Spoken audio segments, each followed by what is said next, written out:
Tabii bizim 10 tane ilçemiz var.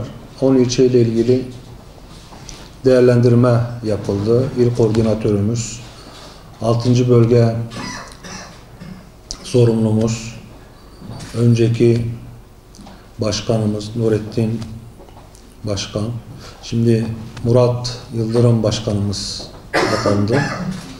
Bu değerlendirmeler yaklaşık olarak 1-1,5 aydır yapılıyor. Bu değerlendirme sonucu 3 tane ilçemizin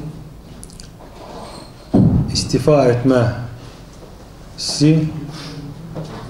karara bağlandı. Bu ilçelerimiz Artuklu ilçe başkanımız ve yönetimi, Savur ilçe başkanımız ve yönetimi, Midyat ilçe başkanımız ve yönetimi olarak gerçekleşecek. Bu saatten sonra başka bir tasarruf olmayacak.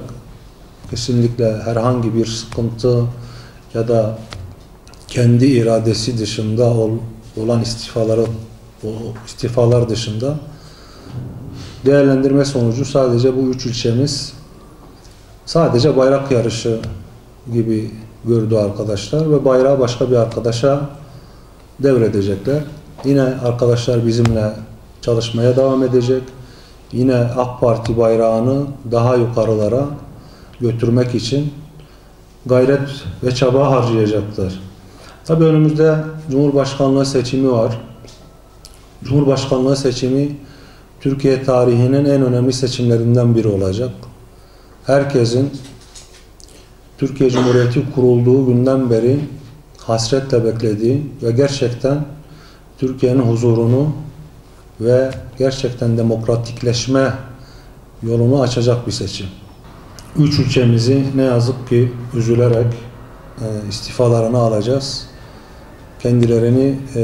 Kendilerine de teşekkür ettik. Hüseyin Bey biliyorsunuz hasta, Midyat ilçe başkanımız. Rahatsız kendisi. Sayın Medeni Bey aramızda sağ olsun. Dava bilinciyle her zaman çalıştı. Bundan sonra da çalışmaya devam edecek.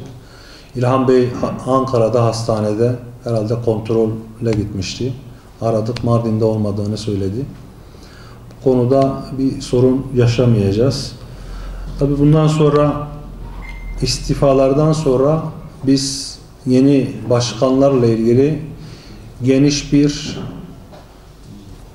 istişare yapıp ilçe başkanlarını atayacağız.